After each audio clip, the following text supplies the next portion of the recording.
Shri Krishna Govinda Hare Murari He Nath Narayan Vasudeva Shri Krishna Govinda Hare Murari He Nath Narayan Vasudeva Shri Krishna Govinda Hare Murari He Nath Narayan Vasudeva Shri Krishna Govinda Hare Murari He Nath Narayan Vasudeva Shri Krishna Govinda Hare Murari He Nath Narayan Vasudeva Shri Krishna Govinda Hare Murari He Nath Narayan Vasudeva Shri Krishna. Hello, Mama. Come. Shri Krishna Govinda Hare Murari He Nath Narayan Vasudeva. Oh my gosh, British cats actually allowed me to touch. Hi, baby. You're so sweet.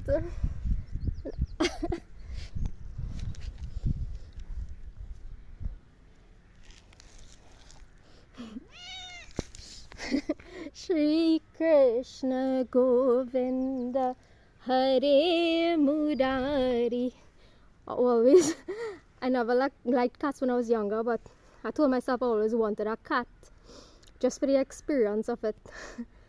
But somehow cats and TNT, and I believe it's because of how they are treated, right? How animals are treated in TNT are different to how animals are treated here, right? Just an observation too, right?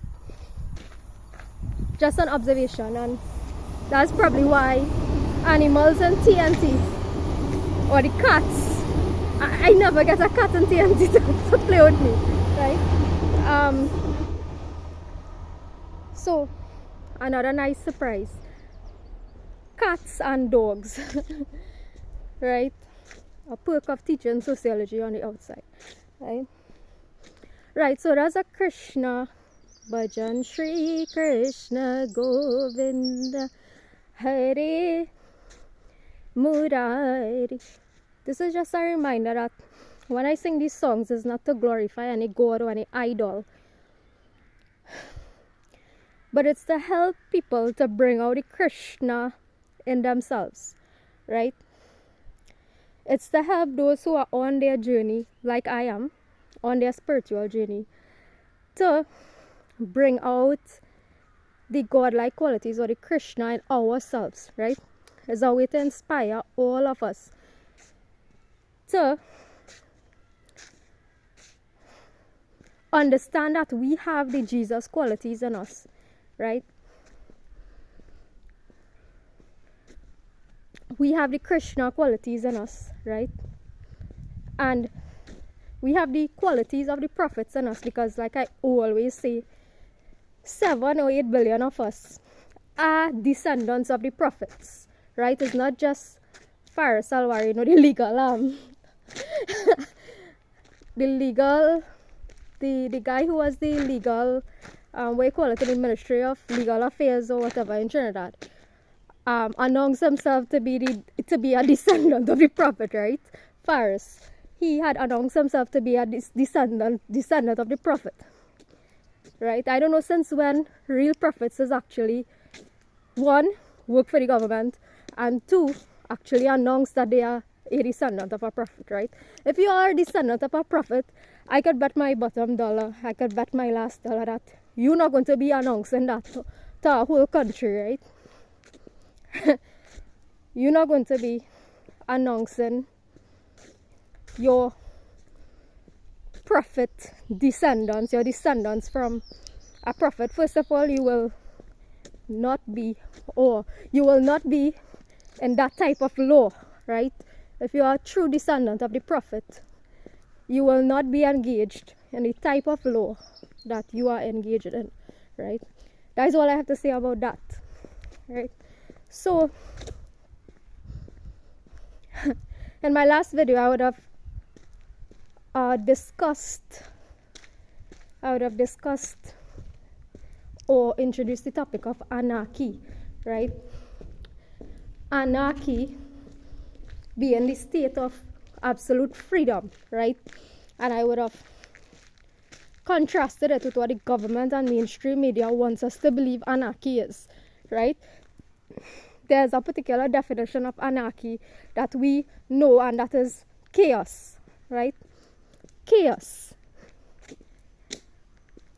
The meaning of anarchy, according to mainstream media, is chaos. You just have no sense of control. You do what you want, unbridled, right? You cause destruction, chaos, whatever, right? You go and do whatever you want to do. Chaos, right? Let chaos reign, right? That is the understanding of anarchy that they want us to believe. But anarchy is a term which I was introduced to in my master's sociology course back in 2016, right? And it was probably one of my favorite sociological concepts, to be honest. I fell in love with that term from the moment that I read articles and stuff about it, and we discussed it in class with one of all our favorite lecturers, right? Who's actually British, right? I don't want to call any names, but people who watch my videos, if there are people watching my videos who were in my sociology year group or around there, would know who I'm referring to, right? Everybody had like that lecturer. Unfortunately, I don't know what the circumstances, but he left the University of the West Indies, right? As far as I remember. Right? But there were particular incidents to remember. This set of series is how sociology can become better, because it was a question I was asked by one of my other lecturers who I had a couple of beers with and thing back in the day. But that was after I got my exam results and stuff, right? So I was asked by one of my lecturers to attend an interview, and I wasn't ready for that interview at the time I was asked, right? But I am now, and I'm willing to, and I'm giving suggestions as to how the sociology department can become better, right? So I'll draw reference to a particular incident. Which was in one of our classes in my master's called political sociology, my class, right? There was this particular session in which, well, you all know that the same old story is preached, right? In terms of Western capitalism and how Western capitalism is responsible for the Caribbean problems and so on, right? So there was this particular session in which we were discussing that idea, and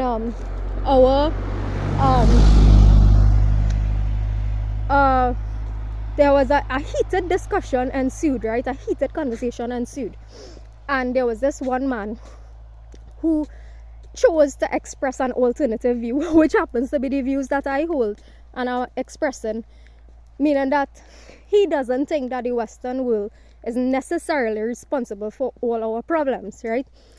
And the students this incident is etched in my memory. I will never forget it. And certain sociology students who were in my year group and in that class will not forget it as well, because everybody talked about that incident after the class. So it's not just me, right? This view is representative of most of the students who were in that class on that day, right? Because we all talked about it after, right? Just to let everybody know, right? But anyhow, this one man expressed a particular view, right? And that view was contrary to what the ideology that was being spewed at the time. It was contrary to that ideology. And a whole group of students, including the lecturer at the time, right? A whole group of students in class, including the lecturer, basically attacked the man. It was an older man too, right? They attacked, and that's the word I'm using because that's what it was, right? They attacked the man for holding the view that he held, which was simply a different viewpoint, right? Now, if I could clearly, if I'm correct, and people could correct me if I'm wrong, sociology is about perspective, right? Sociology is, and this is the reason why a lot of Caribbean students, you would find that they will go to class, they would have so much in their mind, they will be brilliant, genius, right? They will be brilliant students. But in class, they will shut them out, they will not say a word. The reason being is that if you open your mouth and offer a different viewpoint, this is what might happen, right? This is what might happen. You might not be received, right? Your views might not be received, right? And that is why I'm doing this on the outside, because I don't have any allegiance right now to any organization, right? I have zero allegiance to any organization, right? So that's why I have the complete freedom of speech to say what the hell I want to say, once I'm not causing harm to anybody else, full stop, right? So I don't belong to any group or anything. Free agent, right? So as I was asked to give my views, this is my views. If you all want students to speak up, because this is something that lecturers actually encourage us to do, speak in class and stuff. But why would you choose to speak if you know that if what you are going to say, once as it goes against the grain or goes against the prevailing ideology at the time, you're just going to get shut down, right? So my suggestion is that in sociology classes, you open up the space more for conversation, and don't necessarily let this conversation be about what this textbook say or what this reading say, you know.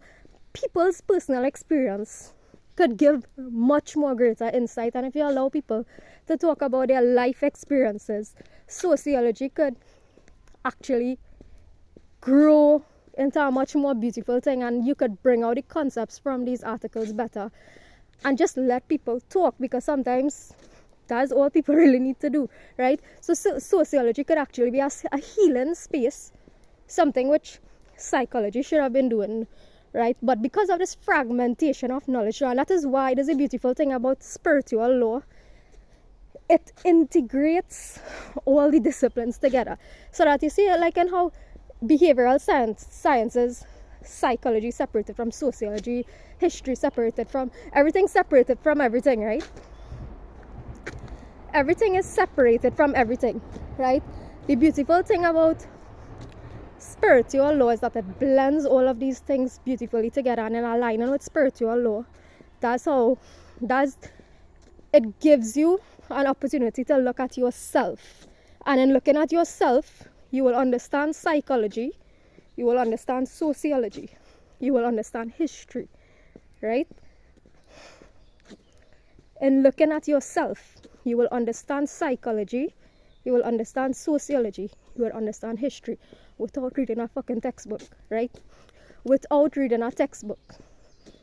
That's the beauty of life experience, and that's the beauty of aligning with spiritual law.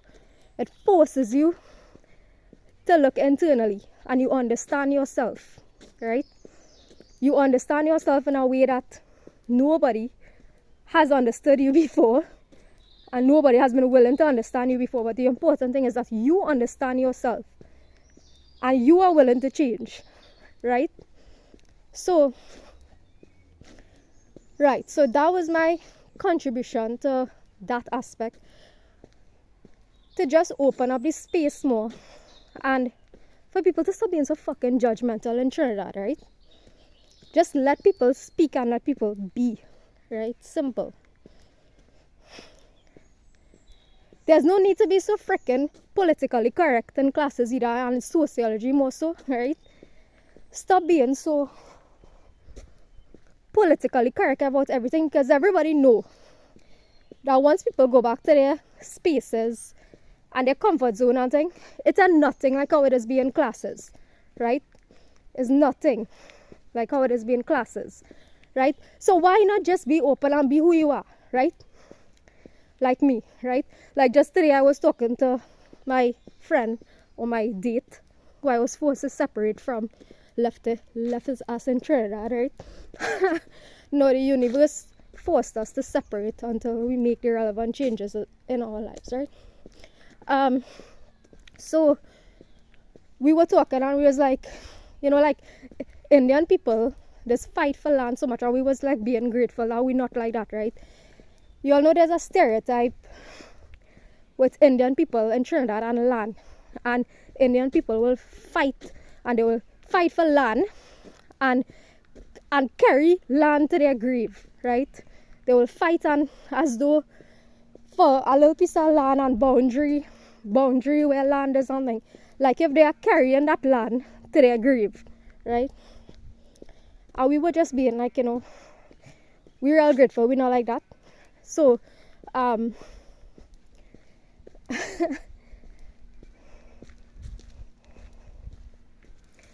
yeah, so in a similar manner, why it is you can be like that, how we all can just talk normal like that, like, okay, there's a stereotype that black people, they just eat real KFC. Well, maybe it's the fucking truth, right? Maybe it's the truth, and maybe people stop taking offense or defending every little dotish thing, dotish meaning dumb, right? Stop trying to defend the bullshit in your own cultures, right? That's the bottom line. Stop trying to defend the bullshit in your own cultures, right? Or ethnicities. Stop having the need to be so damn politically correct in the classroom, and stop and having the need to just not offend anybody. Fucking offend everybody, right? Offend everybody. Because that's the way that we will grow, right? Offending people, if you live a life without offending people, rest assured that you have done nothing in your life, right? If you live a life without offending a soul, rest assured that probably you are wasting your life, right?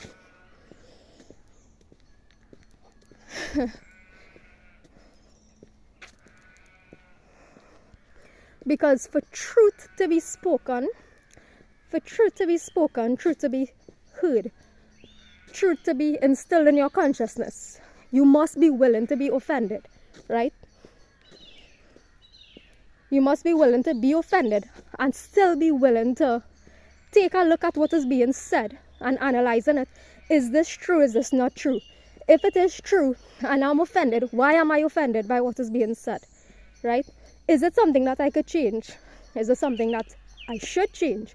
Is it something that is worth changing, right?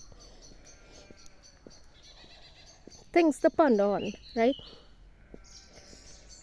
Anyhow, the conversation is about anarchy.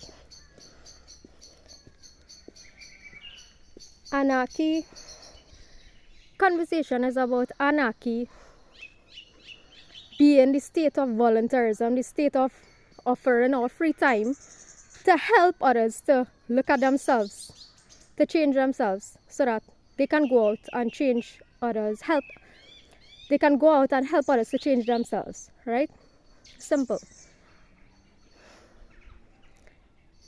Now, as I was saying, anarchy is probably the most important terms that you will come across in my video series. Reason being is that it captures truth, freedom, love, right? Remember, I said I was going on a search for truth, freedom, and love, right? Anarchy captures truth, freedom, and love, right? Anarchy is the path of non-violence, and this is the only solution to ending the problem of modern day slavery, right? So chattel slavery or shackled slavery was a thing of the past, and we are trying to heal from that, right? So when we are healing from that, it makes no sense coming back into a cycle again, which is modern day slavery. We are trying to free ourselves from that, from those chains, right? Who was responsible for the chattel slavery? Chattel slavery, human authority. it was no particular race, ethnicity, whatever, like how the lies they've been telling us, right? Reality is that in every country, like we've been taught Europeans capture us, bring us here. Who sold you though? Which ethnicity would have sold you, right? If a certain ethnicity bought you, do you know who would have sold you, right? So it's not just one ethnicity was responsible for this thing called slavery, and this is the point that needs to be hammered in into Caribbean consciousness, right? All ethnicities participated and participate. All ethnicities and cultures participate in this thing called human authority, right? And that's what we're trying to dismantle. We're not trying to fleck up any ethnicity. We're not trying to fleck up any culture. We're not trying to see one group as horrendous because of some shit their ancestors did in the past, right? So during that whole COVID situation and the Black Lives Matter and thing, where it had like white people literally bowing down to black people during the whole Black Panther thing, I just watch TV and fucking laugh, right? I laugh because it's like white people are literally dumb, right? Are literally dumb to do shit like that, right? You don't bow to anybody just like that, right?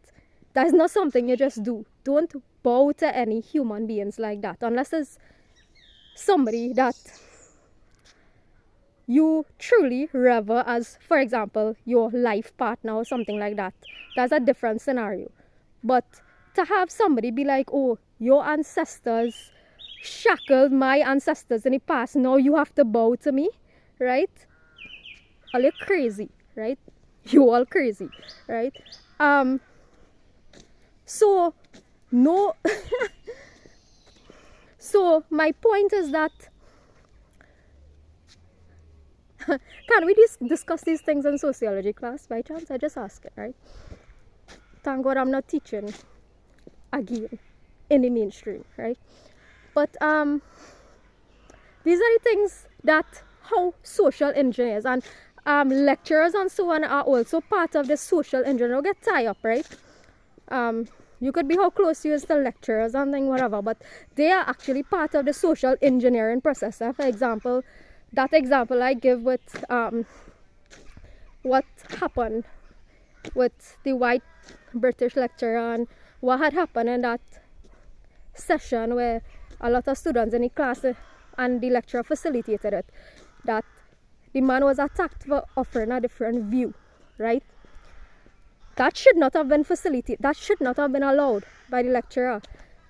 He was white, right? White guy. And he allowed that to happen, meaning that he was feeding us bullshit, right? He was feeding us ideas that, okay, white man responsible for XYZ up to today, right? And that's not true, right? They may have been in the past contributed, but it wasn't just one ethnicity, right? It was human authority was responsible and is responsible for slavery, right? And the only solution to ending modern day slavery is to create a free society where there's no masters and no slaves. The state of anarchy, which I learned for the first time from this very sad lecturer, who I wish to appreciate for introducing me to this concept and so on, right?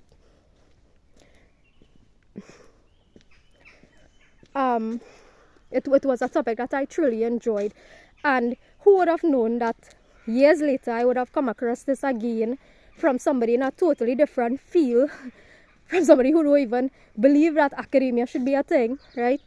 And now I am actually teaching about the concept, right? I wouldn't have thought that, right? But here I am, actually not reading from a textbook or articles, but a living expression of what real anarchy could look like.